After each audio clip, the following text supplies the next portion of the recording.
2026年2月份生活聖言，重新開始去愛，讓我們煥然一新。看，我已更新了一切。1月份，我哋紀念耶穌嚟到世上，係為咗幫助我哋成為一個彼此相愛、互相幫助嘅大家庭。冇錯，呢個就係耶穌帶俾我哋嘅喜訊。天主從開始就一直愛住我哋，你仲記唔記得天主為我哋創造嘅一切？即使我哋犯咗錯，佢都會同我哋一齊寬恕我哋，並同我哋重新建立愛嘅盟約。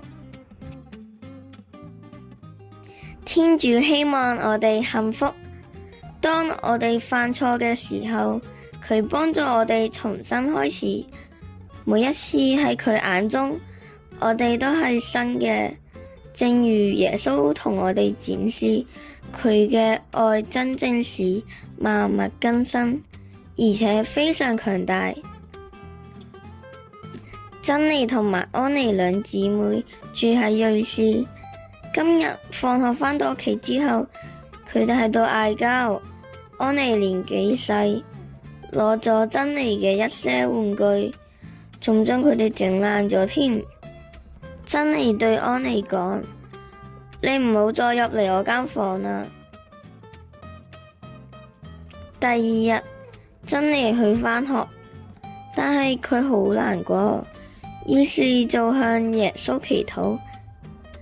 請幫助我同安妮和好。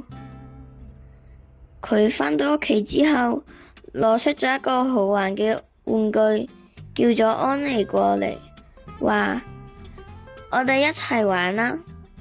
安妮好高興，一齊玩真係開心㗎啫。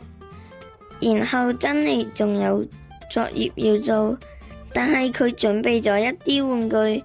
對安妮講：你揀一個啦。安妮高興咁擁抱住佢。